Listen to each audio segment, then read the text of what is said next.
আসসালামু আলাইকুম। Real village cooking চ্যানেলে সবাইকে ওয়েলকাম জানাচ্ছি। আজকে আবার একটা নতুন পর্ব নিয়ে হাজির হলাম। আজকে আমি সামান্য সুজি দিয়ে গুজিয়া বানিয়ে দেখাবো। খুব সহজ পদ্ধতিতে খুবই মজাদার একটা রেসিপি বানিয়ে দেখাবো। তাহলে চলুন শুরু করা যাক। এখানে আমি নিয়ে নিয়েছি ময়দা, 1 বাটি পরিমাণে ময়দা নিয়ে নিলাম। দিয়ে দিচ্ছি লবণ সামান্য, যে যেমন ময়দা নেবেন সেই অনুযায়ী লবণ দেবেন। দিয়ে দিচ্ছি ঘি। ঘি দিয়ে আমি ভালোভাবে মাখিয়ে নেব। খুব ভালোভাবে ময়ানটা দিতে হবে। এইভাবে হাত দিয়ে মেখে মেখে ভালোভাবে ময়ান দিয়ে দিয়েছি। এবার দিয়ে দিচ্ছি জল। আমি এখানে ঠান্ডা জল নিয়েছি। দিয়ে ভালোভাবে একটু মথে মথে আমি একটা ডো তৈরি করে নিচ্ছি। এটা আমি রেস্টে রেখে দেব। আমি খুব বেশি শক্তও না, খুব বেশি নরম না, মিডিয়াম একটা ডো তৈরি করে নিয়েছি। এখানে 1 লিটার দুধ নিয়েছি। আমি জাল দিয়ে ঘন করে রেখেছিলাম। আবারও ভালোভাবে আমি জাল দিয়ে নেব। দুধটা আমি ফুটিয়ে ফুটিয়ে কমিয়ে নেব, দিয়ে মাওয়া করে নেব। দুধের যে মালাই সেটা বার করে নেব। এই দেখুন, খুব ভালোভাবে আমি বার করে নিয়েছি। এবার আমি এটা এক সাইডে রেখে দেব। এর মধ্যে আপনারা 1 টেবিল চামচের মতো চিনি দিতে পারেন। এবার আমি একটা কড়াই নিয়ে নিচ্ছি। কড়াইয়ের মধ্যে দিয়ে দিচ্ছি দেশি ঘি। আপনারা চেষ্টা করবেন দেশি ঘি দিয়ে বানানোর, কারণ এর স্বাদটা খুবই ভালো আসে। আর দিয়ে দিচ্ছি এখানে সুজি, 1/2 বাটি পরিমাণে সুজি। আমি সুজি এবং ঘিয়ের সঙ্গে ভালোভাবে নাড়াচাড়া করে সামান্য ভেজে নেব। খুব বেশি ভাজবো না, কাজু বাদাম আগের থেকে ভেজে কুচি করে রেখেছি। কাজু বাদাম দিয়ে দিচ্ছি। আপনারা যে কোনো আপনাদের পছন্দ অনুযায়ী ড্রাই ফ্রুট দিতে পারেন। কাজু বাদাম এবং সুজি ভালোভাবে একটু নাড়াচাড়া করে নেব। দিয়ে দিচ্ছি 2 টেবিল চামচ চিনি। চিনি দিয়েও আবারও ভালোভাবে মিশিয়ে নেব। চিনি যখন ভালোভাবে গলে আসবে সেই পর্যায়ে আমি এখানে যে মাওয়াটা বানিয়ে রেখেছি মাওয়াটা দিয়ে দিচ্ছি। মাওয়া দিয়ে আমি আবারও ভালোভাবে মিশিয়ে নেব। আমার সুজি এবং মাওয়ার পুর রেডি হয়ে গেছে। এটা আমি ঠান্ডা হওয়ার জন্য এক সাইডে রেখে দেব। এই দেখুন, খুব সুন্দরভাবে হয়ে গেছে। এবার আমি শিরাটা বানিয়ে নেব। এখানে একটা কড়াই নিয়ে নিয়েছি। এই বাটি মাপ করে 1 বাটি পরিমাণে চিনি নিয়ে নিচ্ছি। আর একই বাটি মাপ করে আমি দিয়ে দিলাম জল। 1 বাটি পরিমাণেই জল দিয়েছি। দিয়ে দিচ্ছি 2টো এলাচ। চিনিটা গলিয়ে নেব, হালকা একটু চিটচিটে ভাব আসবে, ঠিক সেই পর্যায়ে আমি এটাকে নামিয়ে নেব। এই দেখুন, শিরাটা রেডি হয়ে গেছে। এবার আমি নিয়ে নিচ্ছি ডো। আমি যে ময়দাটা মেখে রেখেছি আরেকবার ভালোভাবে মথে নেব। খুব ভালোভাবে মথে নিতে হবে। ছোট ছোট করে লেচি কেটে নেব। আমি ছোট ছোট করে লেচিগুলো কেটে নেব। আপনারা সাইজ একটু বড়ও করতে পারেন বা আর একটু ছোটও করতে পারেন। আমি এইভাবে ছোট ছোট করে লেচি কেটে একটা লেচি নিয়ে নিচ্ছি। দিয়ে গোল করে আঙুলের সাহায্যে এইভাবে মুড়ে দিচ্ছি। হাতের তালুর মধ্যে দিয়ে গোল করে নেব।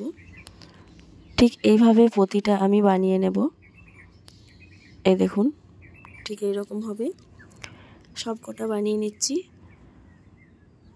এখানে সব কটা বানিয়ে নিয়েছি। এবার একটা পিঁড়ে আর বেলুন নিয়ে নিয়েছি। সামান্য ময়দা দিয়ে দিচ্ছি উপর থেকে। দিয়ে আমি এটাকে বেলে নেব।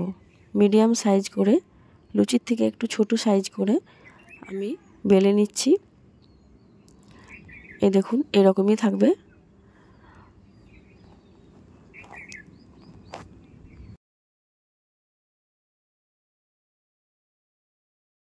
আমি এইরকম সাইজ করে বানিয়েছি। আপনারা চাইলে আর একটু ছোট করে নিতে পারেন আপনাদের পছন্দ অনুযায়ী। এবার যে পুরটা বানিয়ে রেখেছি মাওয়া এবং সুজি, সেই পুরটা দিয়ে দিচ্ছি। ওপর থেকে দিয়ে দিচ্ছি পুর। এবার আমি ওপর থেকে আর একটা এইভাবে দিয়ে দিলাম। ভালো করে এভাবে চেপে চেপে দিতে হবে। সামান্য জল একটু লাগিয়ে নিতে হবে আঙুল দিয়ে। এইভাবে আঙুলের সাহায্যে মুড়ে দেব। এই দেখুন, ঠিক এইভাবে আঙুল দিলেই খুব সহজে একটা ডিজাইন হয়ে যাবে। আর এখানে আঙুলে করে আমি চারিপাশে সামান্য জল দিয়ে দিয়েছি, সেই কারণে সহজেই সেট হয়ে যাচ্ছে। কোনো জায়গায় মনে হয় যে সেট হচ্ছে না, সেখানে একটু সামান্য জল একটু লাগিয়ে নেবেন, দেখবেন সহজেই এটা সেট হয়ে যাবে।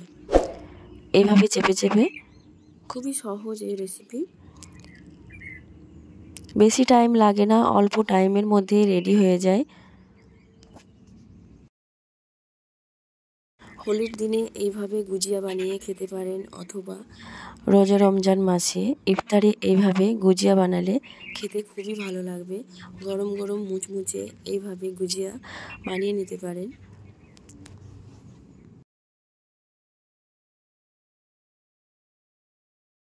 এ দেখুন, পুরোটাই আমি খুব ভালোভাবে ফোল্ড করে নিচ্ছি।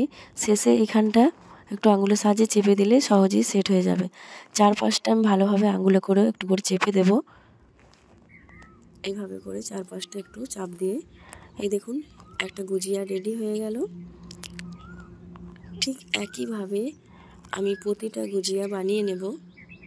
আঙুল দিয়ে এইভাবে চারপাশে একটু চাপ দিয়ে দিলাম। এই দেখুন, খুব সুন্দর হয়েছে। প্রতিটা আমি আবারও ঠিক একইভাবে বানিয়ে নিচ্ছি।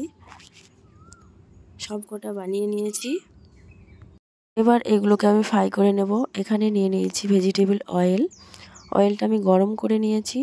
আর গ্যাসের ফ্লেমটা এখানে লো টু মিডিয়ামে রাখতে হবে। একে একে করে আমি দিয়ে দিচ্ছি।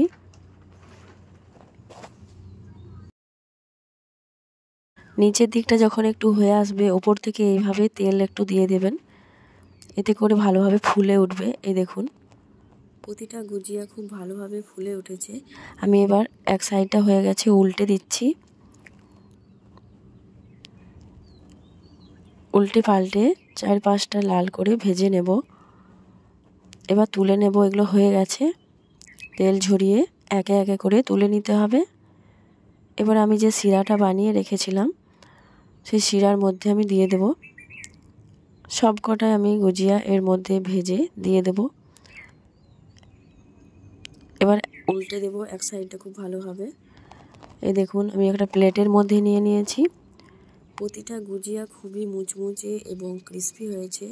ওপর থেকে আপনারা ডেকোরেশনের জন্য যে কোনো ড্রাই ফ্রুট দিতে পারেন আপনাদের পছন্দ অনুযায়ী। তাহলে দেখলেন তো কত সহজে এই মাওয়া গুজিয়া বা সুজির গুজিয়া বানিয়ে নেওয়া যায়। তাহলে আমার রেসিপি আপনাদের কেমন লাগলো কমেন্টে জানাবেন। আর নতুন হলে চ্যানেলটা একটা লাইক দেবেন। এই দেখুন কতটা মুচমুচে এবং ক্রিস্পি হয়েছে। আপনারা একবার বাড়িতে না ট্রাই করলে বুঝতেই পারবেন না। আর টেস্ট তো অসাধারণ। এই দেখুন, খুবই মুচমুচে রসালো এই গুজিয়া। একটা ভেঙে দেখাচ্ছি। এই দেখুন, ভেতরটা মাওয়া এবং সুজি, মুখে দিলেই মিলিয়ে যাবে। হালুয়ার মতো টেস্টি হয় আর খেতে এতটাই ভালো লাগে, একবার খেলে মন ভরবে না।